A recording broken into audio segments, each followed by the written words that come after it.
Good evening, everyone. This is Brian Schultz. I'm the Deputy Superintendent for Cabarrus County Schools. Happy Thursday evening to everyone. We're here for our third public information session. We did add this a couple weeks ago per the request of the community. So we are here to meet that need tonight. We do have anticipate a lot of questions tonight. What we'll do is we'll answer most of those verbally. And very much like we did last time, we will produce an FAQ based on the questions specifically from this evening and post those to the Realignment website. So just, I know you've already actively started putting in those questions, so please continue to do that. And we'll answer those in a verbal response near the end of the meeting. We want to make sure the focus is directed to Mr. Cropper as he presents the current scenarios that we have and explains some of the things that have transpired over the last month based on feedback from the internal planning team and the public action committee or the public advisory committee regarding our alignment plans. And with that, I'd like to thank Mr. Cropper for being here this evening. And I will turn it over to him. Thank you, Mr. Schultz. And thank you all for participating in this public information session. As Mr. Schultz said, we do have a Q&A feature in this webinar. And so you'll see at the bottom list where you can, the tools in your Zoom session, you can go in there and you can type in questions. Those questions are, the panelists, the people who are on the IPT and the administrators can see the questions, and we will field those questions at the end of the presentation. Any questions that are not able to be put out on this session tonight, we'll put in an FAQ document, questions that are pertinent to the study that help further inform you guys. So without further ado, I'm going to go ahead and get into the meat of the presentation. So our objectives for tonight are to recap work that has been done since the last public information session. So we had a meeting with the public back in December, right before Christmas, to share the options that were being considered at that time. We want to give you a recap on that and then also bring you up to speed on work that's been done to date. We're going to review the middle school draft option summary tables and maps, and then talk about some of our scoring, the way that we're evaluating options. And we are, as it sits now, the group is down to two options. We have the blue and the yellow option that the group is evaluating. Last time we met with the public, we were looking at blue, yellow, and pink option. And since then, the pink option has been removed. We're focusing on options blue and yellow at this point. But we also, there's been some developments up and things that have happened in terms of proposals that have been made from the public, which has been very appreciated. And we're going to talk about those too, so that people understand our perspective on some of the work that has been submitted to us and some of the ideas that have been submitted to us. Very much appreciated, and we'll go through those here in a little bit too. And then finally, the most important thing we want you to do after tonight is to participate in the survey. We have a survey that's out there, and we want to make sure that we get as much feedback as possible. And so that's going to be something that I'll talk to you a little bit about here in this presentation. So before we get into things, just a little bit about who we are. We are Cropper GIS Consulting. We're based out of Ohio, but we have our staff works remotely and live all over the United States. And so our specialty is just this kind of work. We do school realignment studies all over the United States. We help with community engagement processes, and we really value the community and the community input in these processes. And so we enable the public to participate in giving us feedback that we can track and look at. We've done a lot of work with master planning and helping districts figure out where to close schools, where to open schools. But for right now, we're working on realignment for the middle school for Cabarrus County.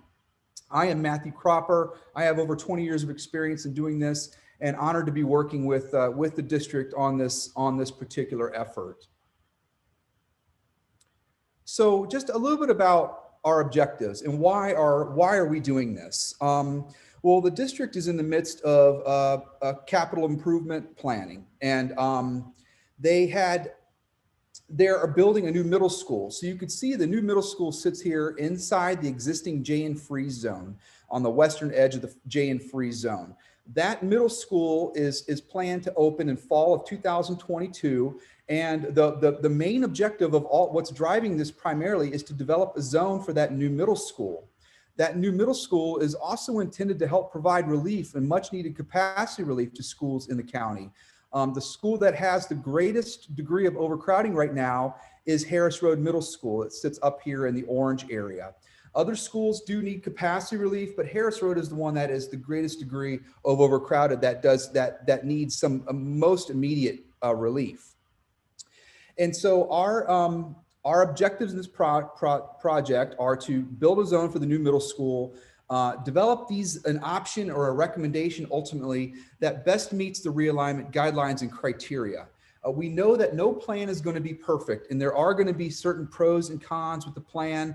And it's inevitable that students are going to have to move as part of this process, but we're doing it in an objective manner and trying to develop a plan that's best for all children.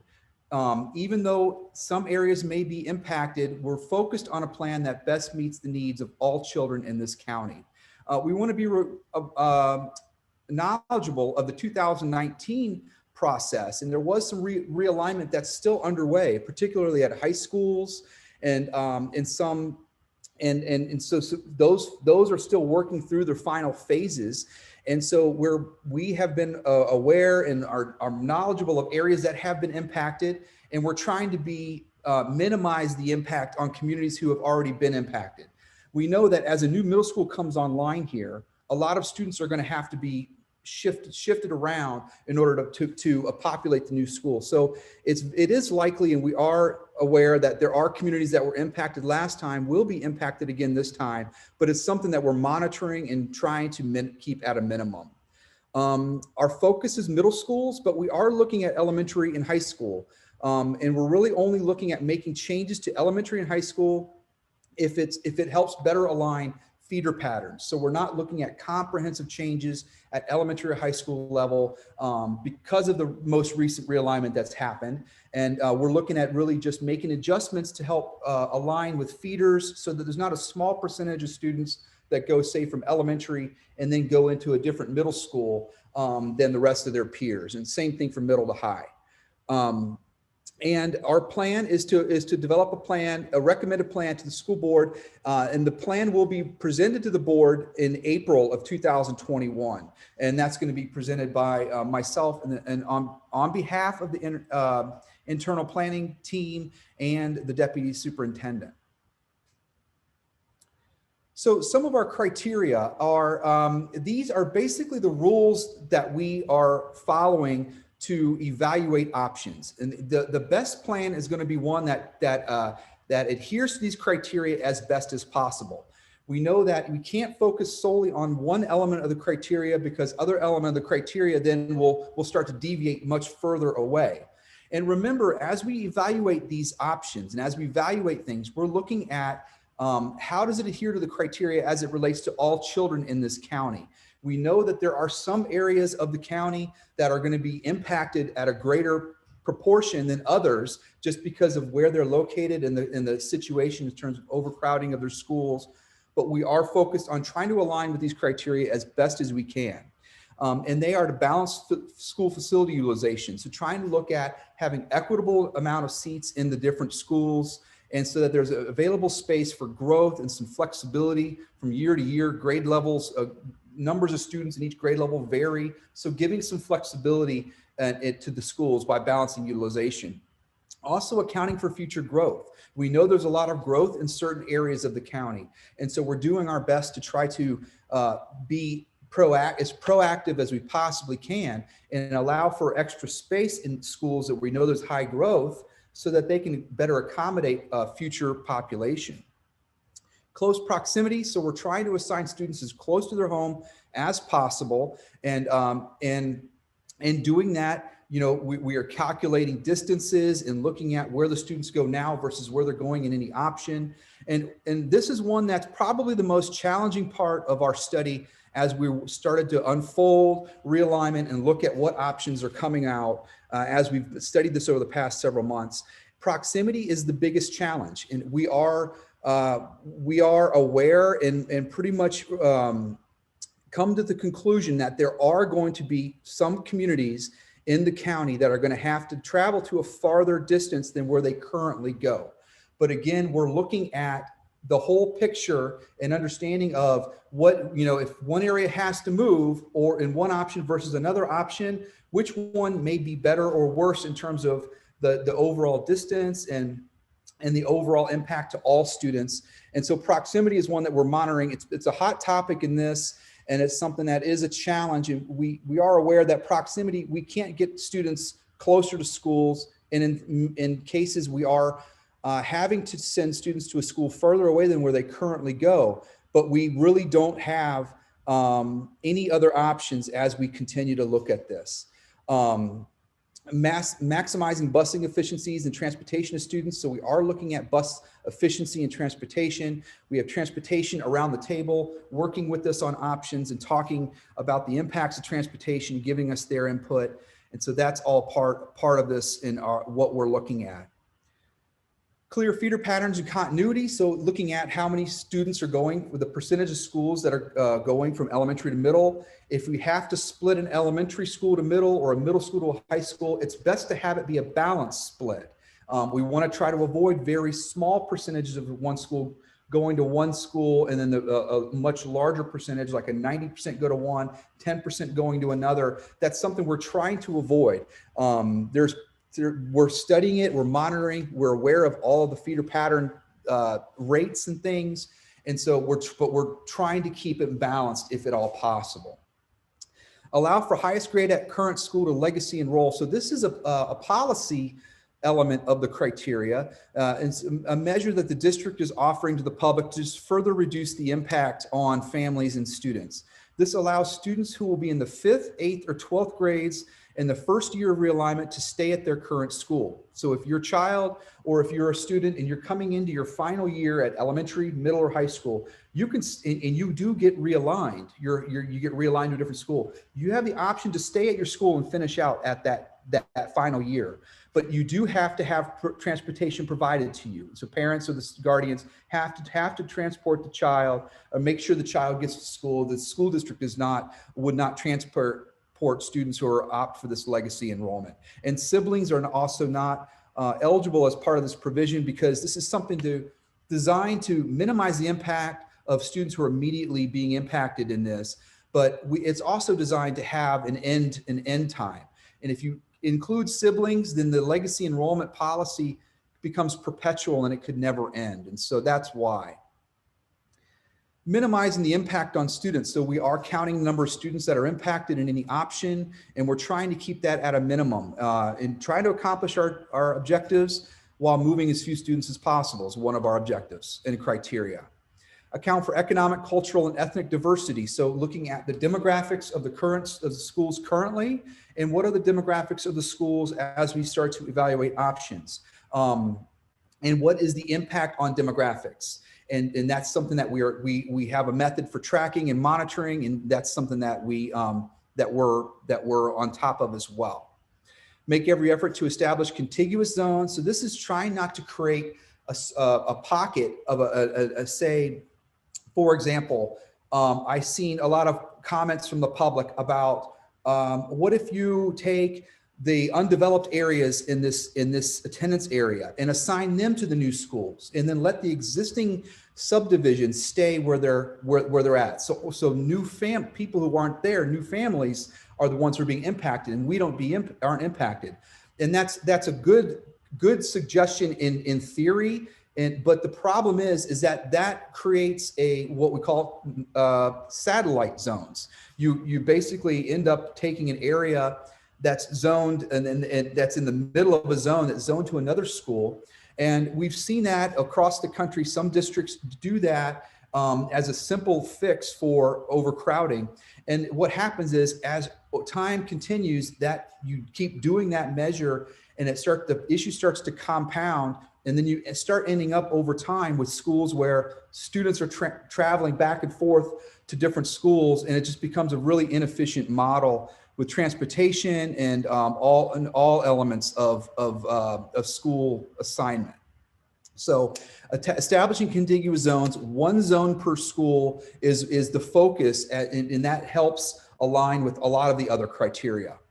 Using major roads and natural boundaries where feasible to define attendance zones. So trying to minimize the number of times students have to cross over those major roads is something that we're looking at, knowing that in this county, you're in a metro area. There's a lot of major roads going in and out, and so there is still going to be some crossover of major roads, but we're trying to be knowledgeable of it and align them with roads and other barriers, railroads, and things like that, if at all possible. And these criteria are in no particular order or priority, but the best plan, like I said, is one that touches all elements of this criteria and doesn't focus solely on one element of the criteria. So I wanted to talk a little bit about the stakeholder responsibilities and some of the roles and responsibilities of different people who are actively participating in this process. You see, we have the consultant, and that is us. We are in charge of scheduling and facilitating meetings. We communicate updates with the committee, the planning team. We provide handouts and materials and presentation materials. We help facilitate these public meetings and all meetings with the committee, the different stakeholders. And we provide our insight and our input as it relates to what we've seen and what has worked and what hasn't worked across the United States, in our expertise in doing this on a daily basis. We also are in charge of summarizing, coordinating the feedback that's being received through we have a general feedback form and surveys. And so working through that. And we are really an objective third party that's sitting at the table here, giving the planning team and everybody an objective viewpoint that removing all bias and from this process and giving you a third party objective point of view. Us as consultants are not making a recommendation. So we are guiding the work of the planning team, and the internal planning team is the one that is actually working to develop a recommendation. This planning team is made up of about 25 people. It consists of school district administrators. So we have a central office, people in charge of transportation, special programs. We have some superintendents. We have a school board member or two that comes in and sits on these meetings. We also have school principals that are sitting on these meetings and giving us feedback, as well as the planning office. So everybody who can give us insight into the impacts of an option and looking at things from all angles, they're around this table. This group has done a very good job in thinking holistically about what's best for all children. And I'm really happy with the internal planning team because they are working objectively, and knowing that there are people who are unhappy with some of the things as options are evolving. They are staying focused on developing a plan that's best for all children. This team has been studying input from you as members of the public, as well as data and information that everybody is providing to them, and they're continuing their work. The internal planning team will vote on a recommendation, and the deputy superintendent and the consultant will provide that recommendation to the school board. And so this recommendation is coming from the internal planning team, not from the consultant. And this group is about 20 or 25 people large. The Public Advisory Committee was a group that we brought together at certain key times during the study to give us some initial feedback on options that were being developed. Think of them as an initial sounding board or a focus group to kind of give us some input. We were asking them input on different things. We were looking at options and just getting some general feedback from options. But in extending that further, we wanted to get input from them on how we're presenting data, and are there any suggestions on ways to share information that may be more user-friendly to a general member of the public, as opposed to somebody who has a heavy statistical background. And so they really gave us a lot of good input. And they were, these members of the public come from all over the county.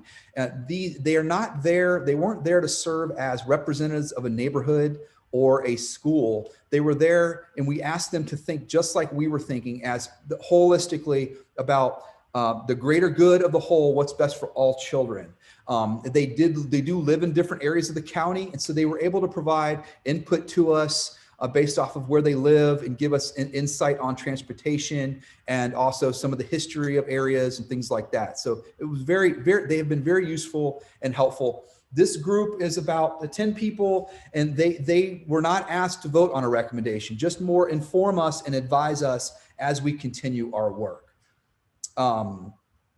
The general public, we have been informing you, we've had a series of public information sessions, and we've given you different avenues to provide input, general feedback forms at any time where information can be provided. We've got some surveys that we have put out at the public information sessions to get further input from you. And we've received lots of input from the public. And just know that all the input that you provide is being taken in and studied and shared with people. We may not respond to every email that's being sent across just because we are getting hundreds of emails from people. But just know that we are receiving your emails and input, and we are studying it, and we do appreciate the input that you have provided. Tonight's public information session wasn't even on our schedule, and we don't have a new option to share tonight. We're sharing the blue and yellow options that we shared at the December meeting, but we do have some developments and other advancements and additional information to share in addition to recapping on the blue and yellow option. And we felt like it was important to come back to you and just give you an update on our process before we do finalize a recommendation. So we added another one to just get further input from the public, just because there has been some advancement since December up till now.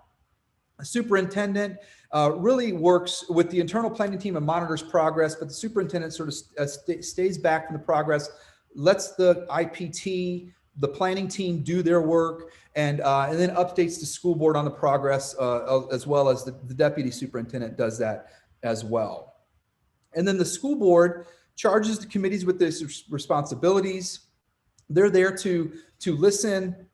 We do have a couple of school board members that sit on the IPT, and they're there to just sort of be aware of what's happening so that they can be a liaison to the school board. But really the school board's process doesn't take full effect. Their part of this process is once the recommendation is in their hands.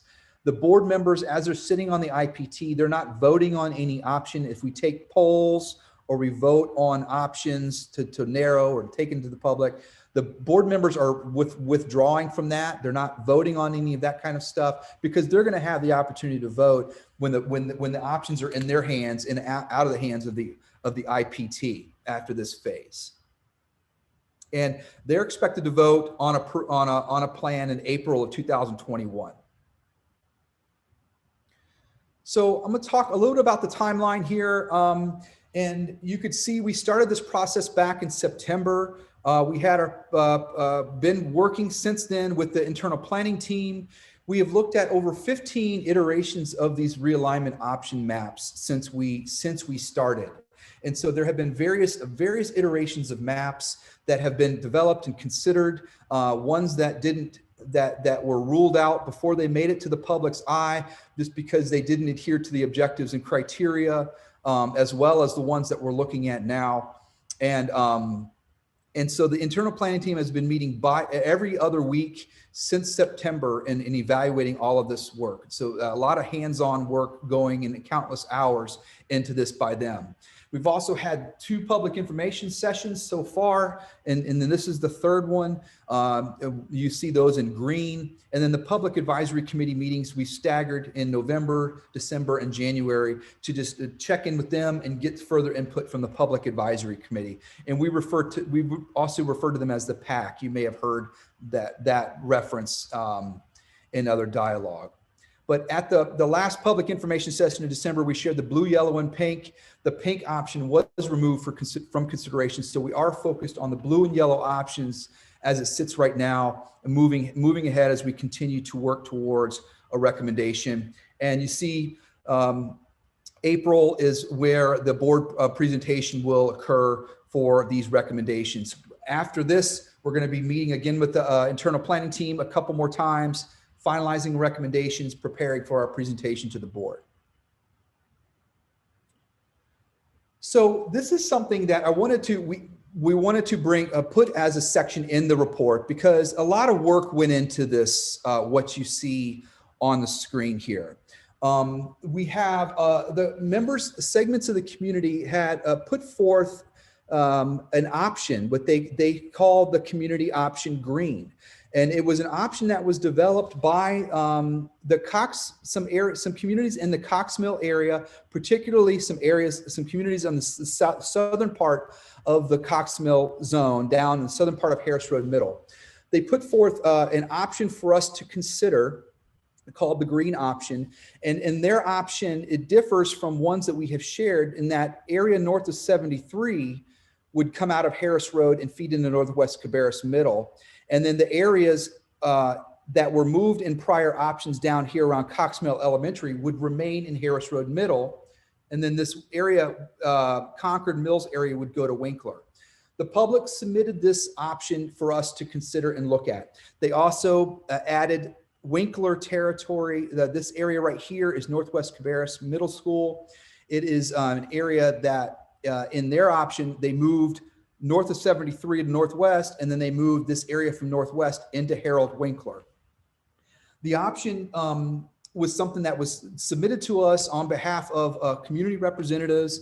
They had a well thought out presentation and put a lot of time into this, and it's very, very much appreciated.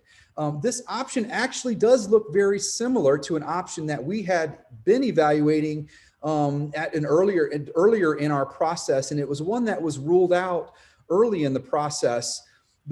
Some of the main reason why this configuration that you see here for green hasn't made it to some of the final drafts that we've been looking at is primarily because, as you see it here, Harris Road Middle School has a utilization of around 97%. It's too high for the IPT. They feel like that's not enough relief for Harris Road, given that there is ongoing development in the area. This is an area that has a lot of active residential development, and they feel like 97% is not going to be enough capacity relief for this school.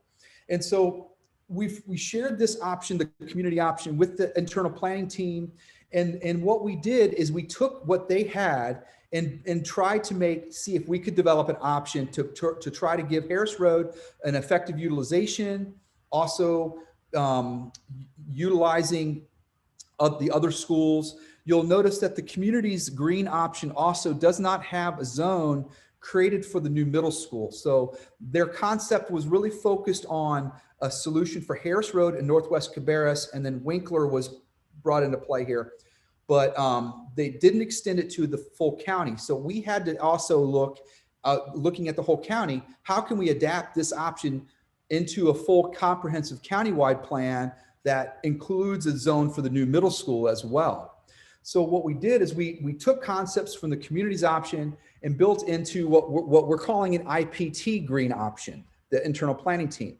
You could see we had some of the similar concepts north of 73, and going into Northwest Cabarrus, as they had mentioned, but we did pull more communities out of Harris Road to give them an effective capacity relief. There were some downsides to this, and one of the things that we were made aware that there is a subdivision down here, Christenberry, that another phase of Christenberry was cut off. So the subdivision was split on this one, and it was something that the public made us aware of it, and we were aware of it, and we talked about it with the IPT, evaluated this. We studied this green option in detail with the internal planning team to see if it has any viability on and to make it to continue to be considered. We studied it just like we've looked at all of the other options with elements of the criteria. And we did come to the conclusion, though, that this option is not as good as the other ones that we have been looking at. And one of the main reasons for this is that we are very well aware that the areas in the southern part of Harris Road Middle School will have to travel a further distance to Winkler than to Harris Road Middle. But we're looking again at all children in this county. And as we look at this, we also have to say, okay, let's look at that area, but let's also look at what the impact is of, say, the area north of 73. And for the area north of 73, these communities, their impact in getting moved to Northwest Cabarrus versus Harris Road is a much greater distance of an impact than the areas in the southern part of around Cox Mill elementary area. And so that's just one of the reasons. The transportation element was one component of it. We've really looked at this comprehensively and studied it in detail. This green option, even the IPT green option, was removed from consideration at the last IPT meeting. And some of the real reasons for the rationale for this are that the community option green did not give enough relief to Harris Road Middle. That's why we couldn't leave it like they had it at 97%. So we tried to make better utilization balance. So that was one of the reasons why the community plan couldn't go forward as it was. The green option that we have drafted for this green option does adversely affect the elementary to middle school feeder patterns. So doing what I was showing down in this region does have an impact on the feeders, the elementary to middle school feeders, as well as other parts of the county. The community option green did not designate a zone for the new middle school, and so we had to work with build off of what they had and make it and build that. So that's one of the reasons why we couldn't just take the community's green option forward, because it wasn't complete.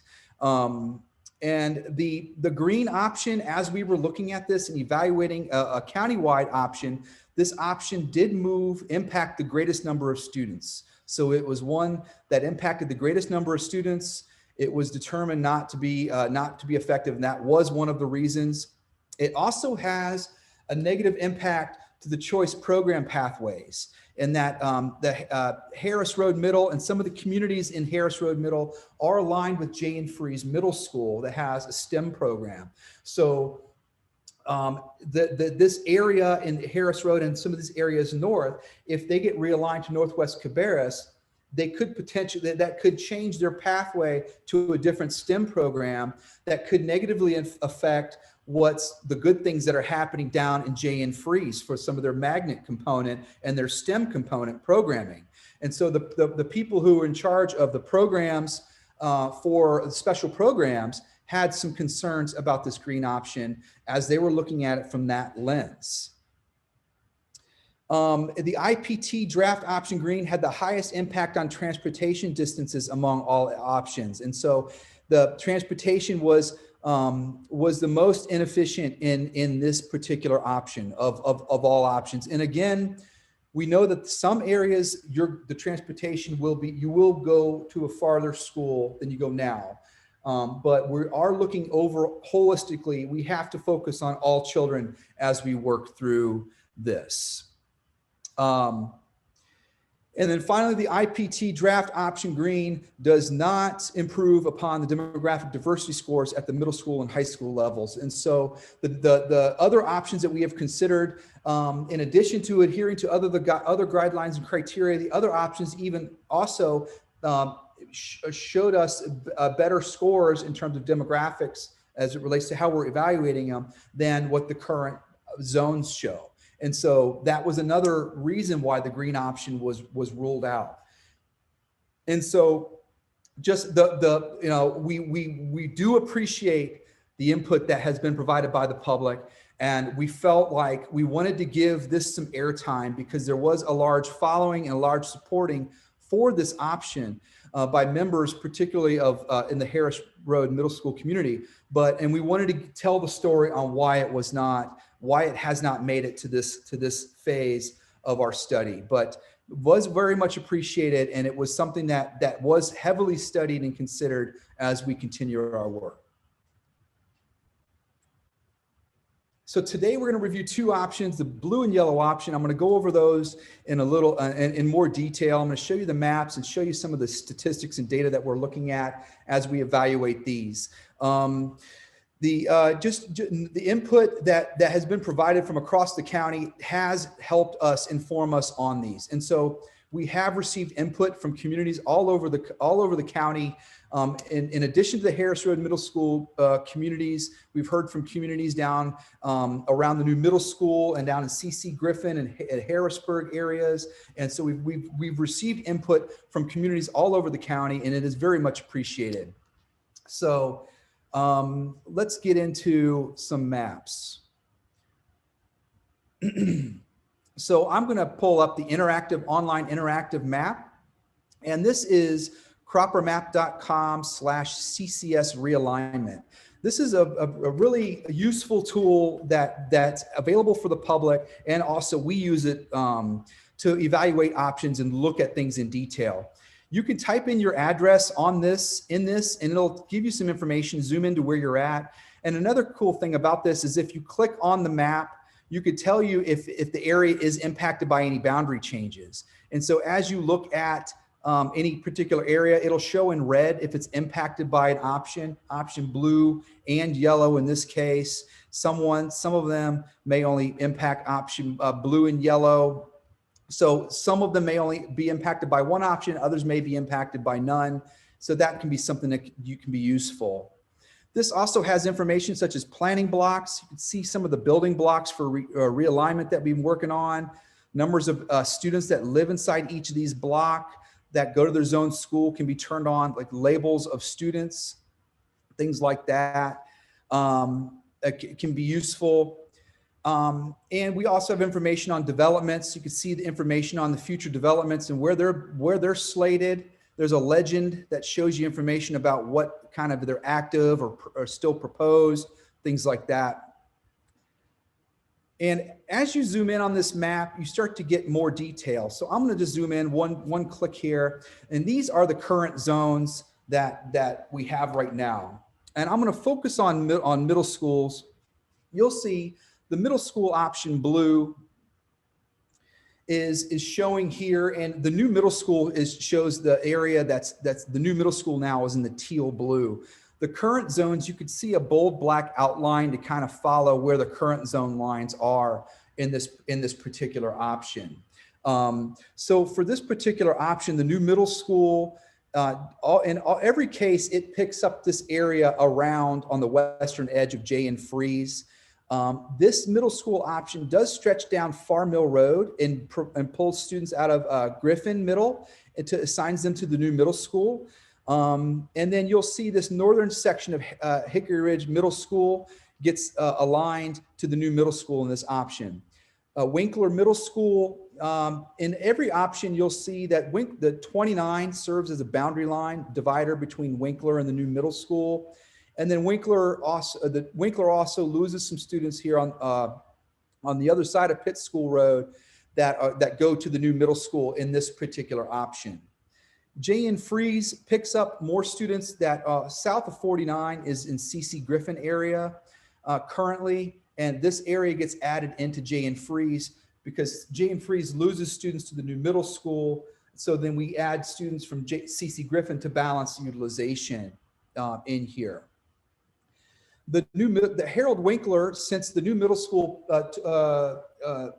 a lot of communities that are currently in Winkler were aligned to the new middle school. You see a common thread here in that Winkler extends all the way west to help provide relief to Harris Road Middle School. As we were looking at this, as I mentioned, Harris Road Middle, it does need the greatest capacity relief. It's well over 100% utilization, and we've looked at different ways to provide relief to them. But if you look at Harris Road Middle, it's a challenge because the western edge of Harris Road is outside of the county. So we really can only go east. And looking at it, the way the communities are structured here, you've got density in the north and density in the south of this area. And so we either have to pull from the south or the north in order to provide relief to Harris Road. And for all the reasons that I stated so far, we're looking at pulling area from the south part of Harris Road Middle to give that capacity relief to them, and also utilize Harold Winkler and balanced utilization. So you can see this zone line for the blue option comes along and draws in communities south of south end of Harris Road Middle School. This is Allen Mills. They are not included in this particular moving to Winkler in this option, but communities that we've heard a lot from, Highland Creeks, and then Highland Creek and also Christenberry are two communities and other communities in here that would be moving to Winkler Middle School in this particular option. We've also heard from Canterbury Estates down off of Farm Mill Road, and they have provided some opposition to this, and as it relates to going to the new middle school. And that's this, they are included to the new middle school in this one, in this particular option. Looking at the yellow option, you'll see that the yellow option does start to draw very similar lines to the blue as we've evolved as the process has evolved. We're starting to see some commonalities in our options. The new middle school zone is around the new middle school, extends a little bit further east in closer to Freeze, picking up both sides of Stowe Road here. Still both sides of south of 29 comes from Winkler, but this area off of Pitt School Road looks a little bit different versus the blue. I'll toggle on blue real quick. Let's see blue there, and then this is yellow. And then the same communities in Hickory Ridge Middle School get fed into the new middle school in this alignment. The one difference that you'll see between blue and yellow is that communities off of Farm Mill Road and subdivisions such like Canterbury Estates would remain in CC Griffin in this option as it's depicted here. And then the Jay and Freeze picks up more students and more communities along 49 in order to bring up the utilization back up at Freeze, because they lost students from communities that are surrounding the new middle school. And then Winkler Middle School here again extends to the west, and it goes and includes the same communities, but in the yellow option, it also picks up the Allen Mills subdivision and some other single family neighborhood homes off of Poplar Tent Road. So the yellow option does extend a little bit further, and I'll toggle on blue. And then if you look at yellow, you can see how that extends over. And so these are the extents of the yellow and blue option as it relates to the middle schools. You see that we're trying to keep impact at a minimum. We don't have any impact happening to Northwest Cabarrus in this option. Mount Pleasant Middle School, Concord Middle School, they're not being impacted because we're trying to accomplish our objectives and move as few students as possible.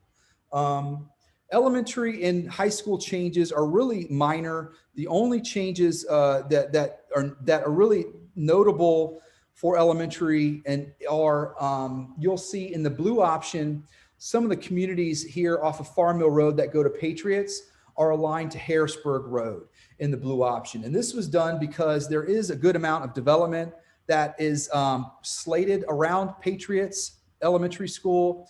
And the IPT was looking at trying to develop an option to be proactive and give a little more capacity relief to Patriots now and into the future, given that there's a lot of development coming down the pipeline. You'll see also that Pitt School Road zone extends down to the railroad tracks in all options now. And this was done primarily for transportation efficiency. And also the transportation office was one that evaluated this. It has to do with crossing over limited access across the railroad and some of those elements. The elementary yellow option does look the same down in this area as well. So this area from Farm Mill Road does come out of Patriots and into Harrisburg. And same thing for the railroad for Harrisburg to Pitt School Road.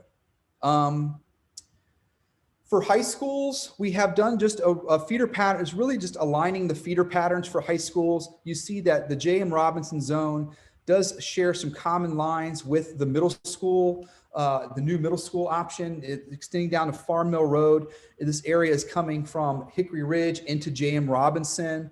And then J.M. Robinson also is picking up some from West Cabarrus High School to align feeder patterns. There's also a small area here that in between West Cabarrus and Concord that currently goes to Concord. If I turn on the high school zones, you'll see this green spot right here. This is a small area that goes from to Winkler and then goes to Concord High School. It's a very small feeder pattern split.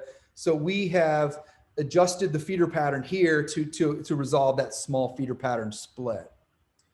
You don't see any other high school adjustments in any other parts of the county other than areas around the new middle school, J.M. Robinson, Hickory Ridge, and then that some feeder pattern alignment. And the yellow option does look different in that the yellow option does not extend down into Farm Mill Road, and Hickory Ridge doesn't have as much of an impact. Communities in Hickory Ridge, that Canterbury Estate's not traveling into J.M. Robinson in this option, and we don't have any zone line changes along the other remainder of the Robinson zone here. We're still evaluating these, and it is possible that some of these options could be modified to better adhere to our criteria, but we don't anticipate substantial changes between now and the final recommendation for these particular options. So that's kind of a walk through the maps. I wanted to kind of talk a little bit about some of the data and stats that we have been looking at internally and also that we've made available to members of the public. So we have data and down to the granular school level. And that's something that we have been studying and looking at. And so we have information, and it's also going to be found on our webpage at ccsrealignment.com. And those materials, if they're not live now, they will be posted live not long after this, where you can go down and download this presentation as well as this handout. And the handout has a lot of detailed statistics in it. And so we have information in this handout that we study a lot, that looks at things such as utilization. How full is the building? What's the percentage utilization currently? And what is it for any option? So you could see Harris Road Middle, 116% currently, and our options bring it to 91 and 87%. We have our demographic data that we're evaluating, and this is all included in this handout. We have the feeder pattern splits. So we're tracking feeder pattern splits and what percentage is being split, and looking at both evaluating current and the options. We're looking at the numbers of students impacted, how many kids are impacted in any particular option, and where are they moving? And so looking at that and evaluating the total numbers of students impacted as we continue to work towards a recommendation.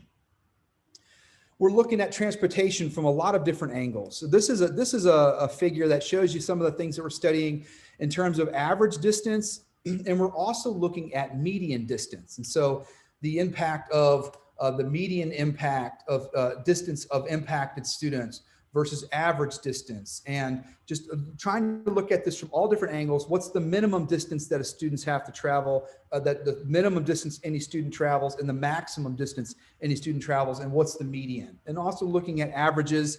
We're studying these by the numbers, as well as rolling these up to some summary figures as well. So although we take these data and take them into a more summary form to kind of give us a better perspective of how they're aligning with the criteria, We constantly go back and utilize these school-specific tables to evaluate individual school scenarios. Members of the public come and say, give us comments about impact on transportation, this and that. We come back and look at our data and evaluate the data to just make sure that we're covering and that we understand and not missing anything as it relates to the distance element of our criteria. So we take those school level statistics and then we take them and we've brought them into what we call a scoring metric. And so this is another way that we're evaluating the options. And this kind of helps us get a holistic perspective on how is the option aligning with the criteria as it relates to all children in this county. Think of this process as the score is reflective of a penalty for the school or for the criteria. So the higher the score on this table, the worse it's performing as it relates to that element of the criteria. We were evaluating this, and we have a method for scoring the options. And there have been some criticisms on how the scoring is broken down, and that certainly is fair, and it could be modified. But this gives us a good perspective on how things size up, and they're all relative to each other. Again, the scores are really one element. We use this as a guide, but then we look at school level information also to help inform us. So as we look at this helps us understand how things are aligning with the criteria and looking at what the scores are. For instance, you look at utilization for the middle schools. The current middle school scored a 15 in terms of utilizations. The higher the score, the less it is doing, less adherence it has to that element of the criteria. But in both of these options, they're scoring an 8, which that means it's basically evaluating how close are all the schools to the district average. And if schools are much further beyond that district average, they get more penalty points. And we do that for all other elements of this criteria. So we've taken this and we shared this with the PAC and in IPT, and it's been a very useful tool. But one example of good feedback from the PAC that they gave us was, although this is very helpful, it's more helpful than having to look at a 50-page handout of statistics and come to some conclusions. This gives us a little bit more clarity. It still can be complex and a little difficult to interpret. And so taking some of that feedback from the PAC, we've taken this concept and made it and put it in a little bit, another format that's a little bit more user-friendly. And we call this the star chart.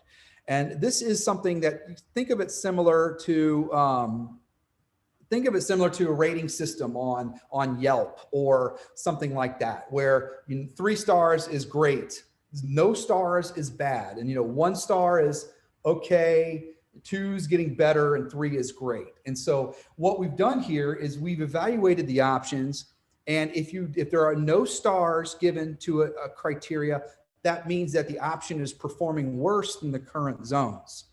Anywhere you see 1 star on this table, the option is performing the same as the current zones.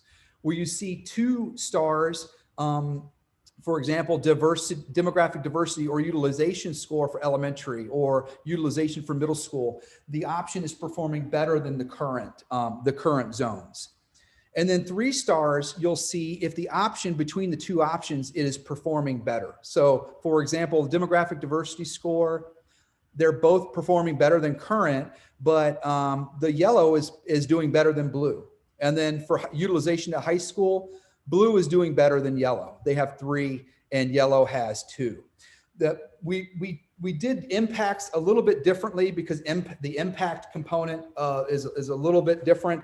And so we basically ranked impacts from 1 and 2 stars, 1 being if it impacted more and being worse, and 2 if it impacted fewer students, and that would be 2 stars, which is better. Same thing for the average impact of transportation distance. For that element, if it gets 1 star, this shows us that the yellow is doing better on average impacted transportation distance for the middle school, for example, and high school. So the 3-star chart, the star chart here is just kind of a user way to see how the options are sizing up as it relates to the criteria and also in comparison to the current zones. You'll see that in interpreting this, that both options are actually pretty strong, but they do, some are better in certain elements of the criteria than others. For example, yellow is performing better on demographic diversity for the middle schools, but blue is performing better on utilization for the high schools. Blue also has a current, it's scoring as good as the current on feeders for elementary and demographic diversity for high school.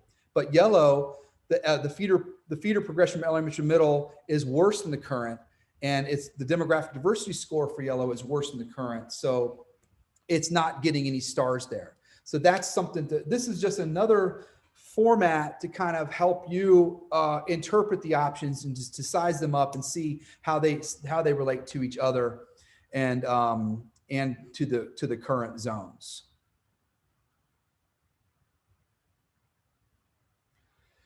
We've also put together some advanced strengths and limitations slide for the options, and this may not be all inclusive. The members of the public may have other ones that they have identified, but these are some that we've identified. For the blue option, some of the strengths are that this impacts the least amount of middle school students among both options. So the blue option accomplishes our objectives while moving the fewest number of middle school students in this plan. It does improve the demographic diversity score when compared to current zones. And this option was perceived by members of the public as the most favorable option between blue and yellow. Those who responded at the last survey, more respondents approved this option than the yellow option. Limitations of the blue option is that this provides the least amount of relief for Harris Road Middle among both options. Harris Road has a utilization of 91% in this particular plan. It also has the highest average impacted student transportation distance from middle school and high schools.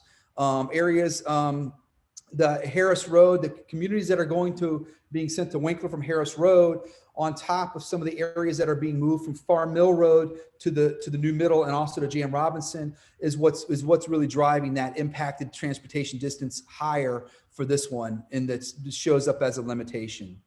This one does not improve upon the middle school to high school feeder patterns, and it does impacts the most elementary and high school students among all options. The yellow option, some strengths and limitations that it improves at utilization improves at all levels. No middle school utilization is 90% or higher. So a good balance of utilization, probably the best balance of utilization. It does impact the least amount of high school students, and that area from Farm Mill Road is not being moved to J.M. Robinson. And that's really that does not exist in the yellow option. And that's why it's impacting fewer. That has the lowest average impact of middle school student transportation, a distance among both options, and tied for the lowest average impacted high school student transportation distance because of the areas, primarily due to the areas that are not being sent to J.M. Robinson from C.C. Griffin and Hickory Ridge. Some limitations for yellow is the only option that's estimated under the goal of at least 900 students for the new middle. So the new middle school does have a program component. So we're targeting around 900 students living inside the zone going to the new middle. And then we're expecting 200 to 300 students to come into the new middle from out of zone for the program that's being offered there. This option puts the new middle at a little on the low side at 855, not a little under our target of 900. And this one has the worst high school utilization score among both options, and elementary to feeder pattern score is the worst compared to the current zones. And then public perception on the yellow was largely rejected by most respondents of the survey, and so that was notable based off of the input that we received in last December.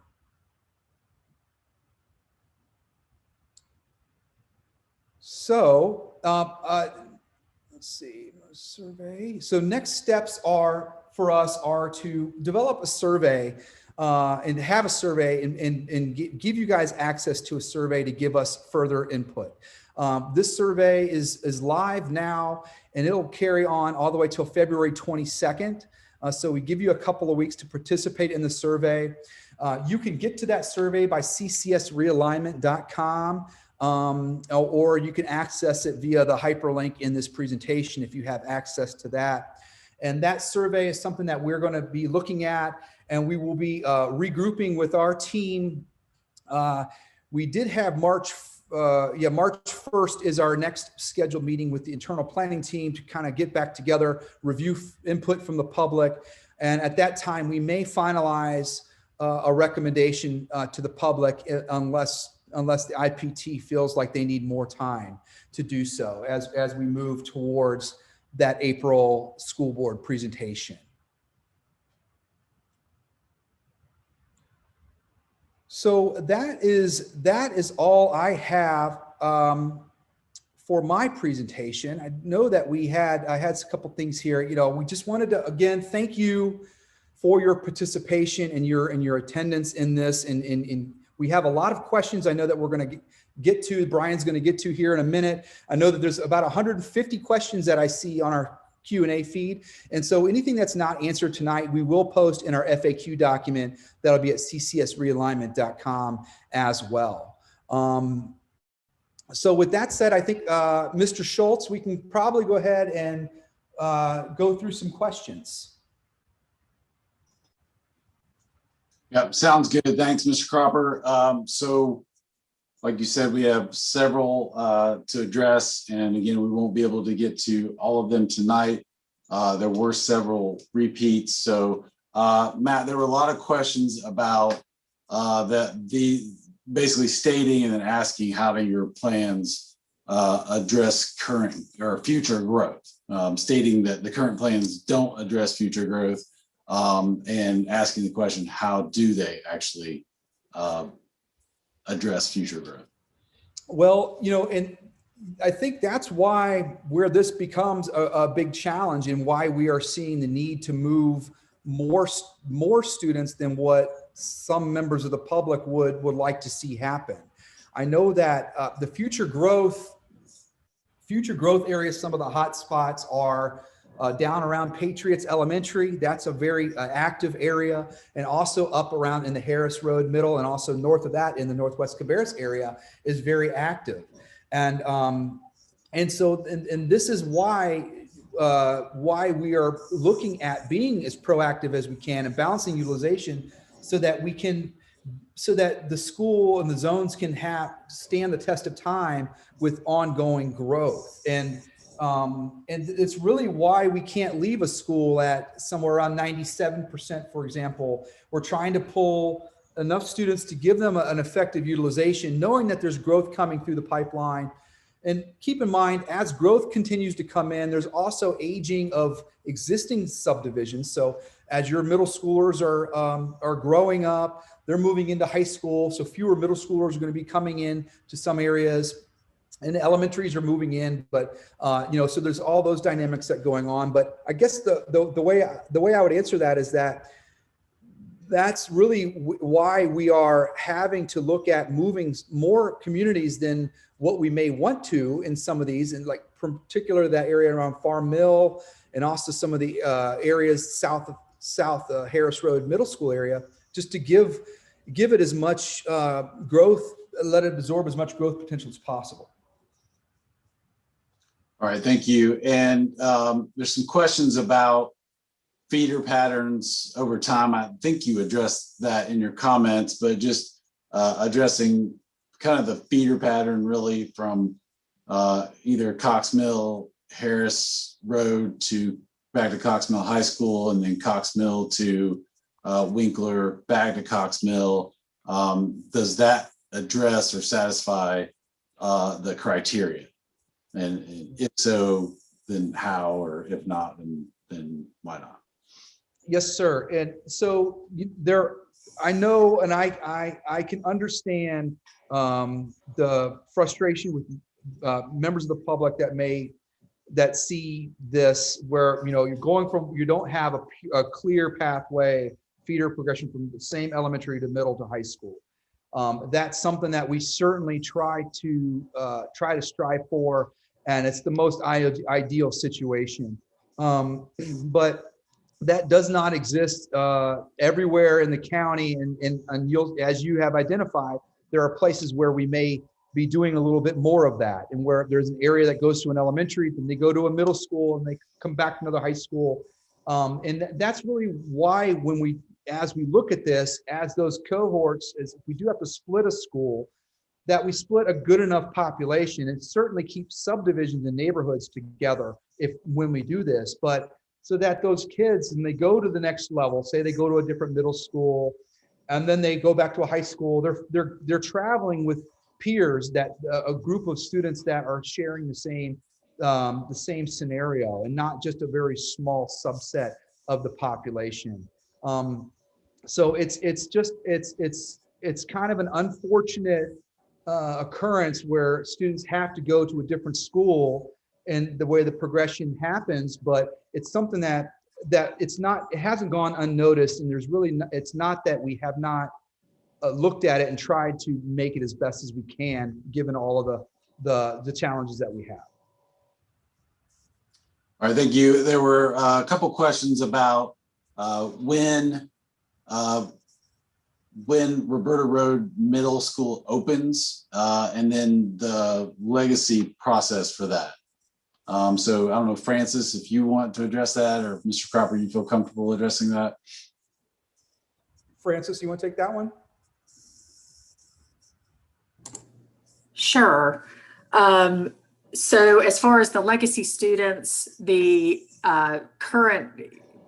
students who are in 8th grade at the time of the realignment will be allowed to stay at their current school if they are able to provide transportation.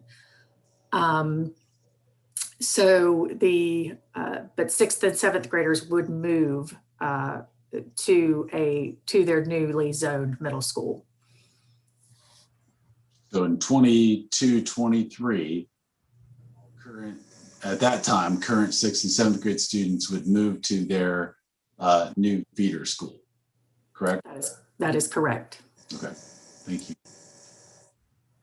So there was a lot of questions around the idea of traffic and safety and transportation distances, and I know you addressed that somewhat. Any further comments? I know that we looked at some of the transportation distances in all of the plans, and if I'm correct, the furthest would have been in the green plan. Is that correct? Yes, sir. The overall impact of transportation we found was the greatest in the green plan. Yes, sir. So that, and I would just generally say our transportation department is been doing this. We have planners that work in each area.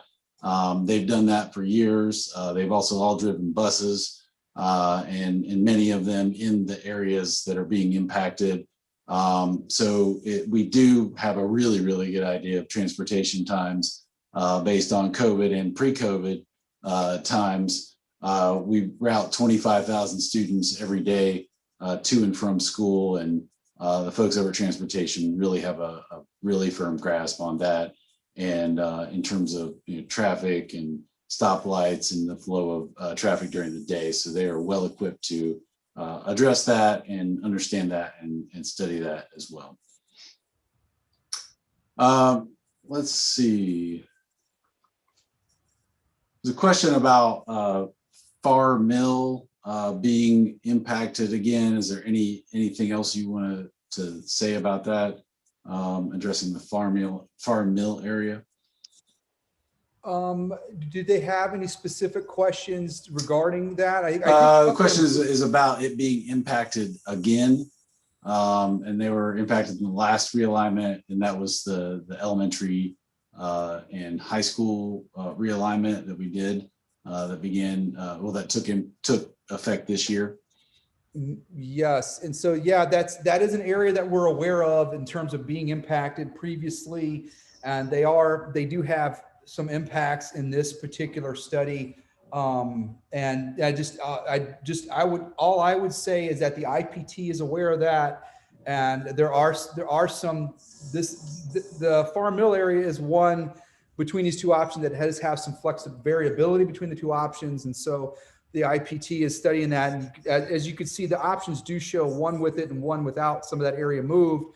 And so that does demonstrate that there are some potential one way or the other there as we get to some of our final options. So I just, the input that you provided is something that we are aware of in terms of already being impacted. And it's just something that the IPT will strongly consider as they work towards a recommendation.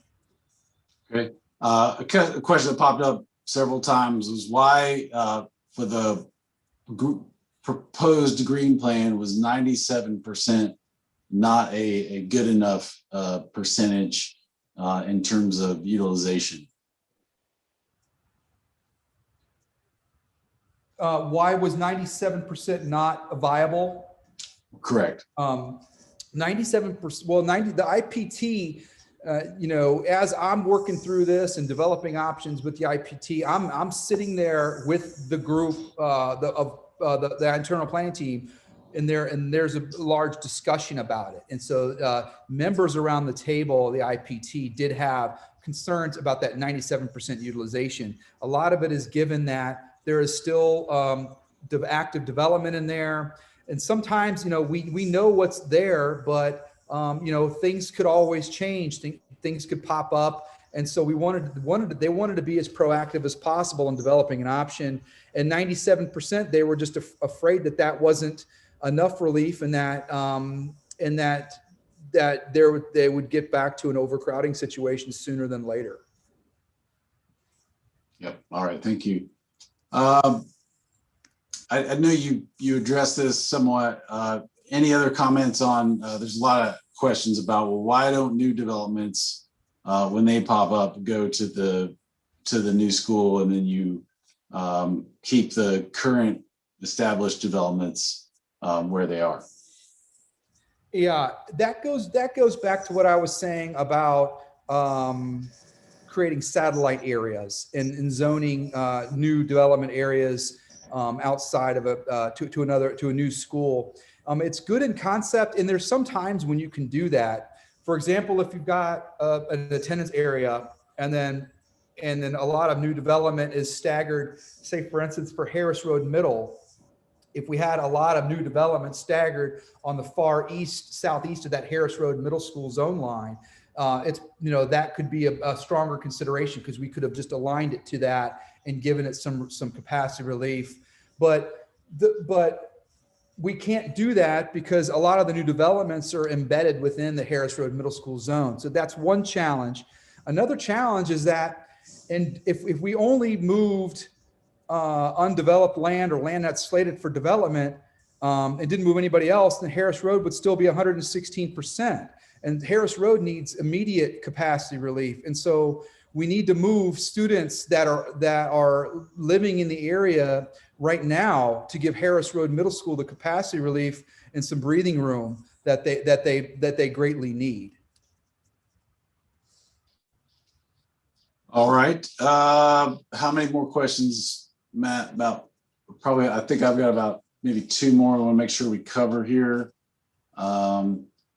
And then we'll make sure that we get answers to all of these questions in the FAQ that we put out. Can you talk a little bit about the scoring, how you scored transportation? Yeah, transportation was, well, like I shared in the presentation, we've looked at transportation from the most granular level and then rolling things up to a more summary level. So we have looked at transportation as it relates to average distance traveled of all students in the zone, current and per option. We started doing that, and as we were looking at it, the average distance, we weren't seeing much variability in the data, just because the averages didn't we weren't showing much the data wasn't showing us some of the variability and some of the differences that we know are happening in zone changes, but the averages were kind of just washing out. So we started looking at average impacted students, and looking at of the students that are impacted, what's their average distance from current and to their zone school. And as we were looking at that did inform us. And then we extended that further to look at median distance traveled, because median helps us identify certain components of not only how many students, the distance that students are traveling on average, but it helps us identify the number of students that may have to be impacted, have a greater impact on distance. This is one where we saw that area north of 73 had about a +6 mile impact to their commute, where the area south of Harris Road had about a +3.5 mile impact. And so the impact was greater in the north. And if you look at the number of students that were being moved, that started the median distance data was showing us some of that. And so we took that information and then put it into our scoring metric to evaluate how they sized up as it relates to try to give it fit it to the point system. And then we further carried that to the star charts just to give a more simplified understanding of the impact on distance. So we did it out down at the granular level and then rolled it up to a more summary level. And in addition to all of our GIS mapping calculations and everything like that, we've also had members of the IPT and members of the PAC have been very active in providing input related to transportation, related to traffic congestion, future plan construction, road improvements, a lot of different factors and things that were discussed to kind of that plays into all of that. Yeah, and thank you. And then there were a lot of questions about, building in certain areas and adding on to Harris Road Middle School, making it a bigger school. So I'll just kind of start that, and then Francis, I may ask you to chime in on that as well. So in terms of acquiring land, purchasing that, we receive our funding from the county. The county government pays for all school construction. In addition, along with that, always goes, limit the population, limit the growth, and that also is a function of municipalities in the county here in North Carolina. Building is, we typically look for around 100 acres for a new high school. We look for somewhere in the 60 to 75 acreage for a new middle school, and then looking at about 30 to 40 acres for an elementary school to accommodate parking, to accommodate the athletic fields, to accommodate all the different aspects of what a school entails. So when the county goes to look at suitable sites, they have to look at, rocks in the soil. They have to look at cost factors. They have to look at people willing to sell their property, and all of those things factor into where we build. And sometimes there's, not space to build where there's a lot of growth, or there's not land that is available in terms of people willing to sell, or willing to sell at a price that the county is willing to pay for that. In terms of building on, we always get asked that question a lot about adding on to schools. So definitely the size of the acreage and the life cycle of the school impacts building on to the school. And Francis, I know you've addressed that previously. Did you want to add on anything about building a larger school on the existing site?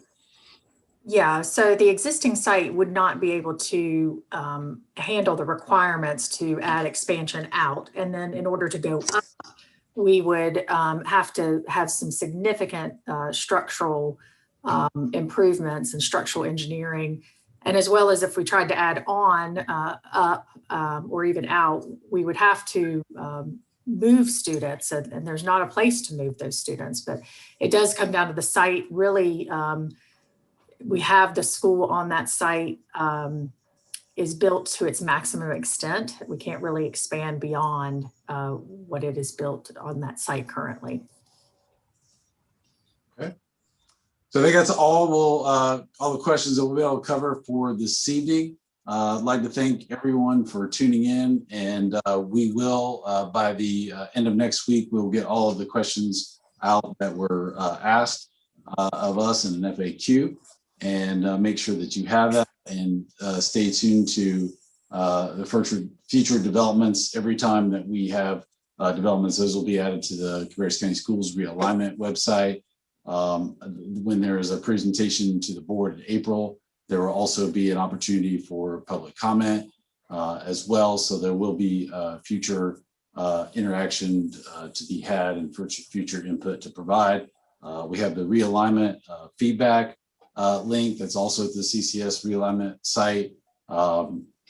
Email obviously works too, but it'll be easier for us to respond to if you can do that via the site, and it'll also be easier for us to actually get that and respond to it more quickly and get to the feedback form on the CCS realignment site.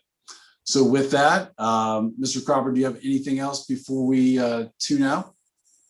No, sir. I would just thank you all for coming and participating, and please continue to provide your input and your feedback, and we'll work to field the rest of the questions that we couldn't answer tonight. And just thanks again for all of your help as we work towards a recommendation. All right. Thank you very much. Thanks, everyone.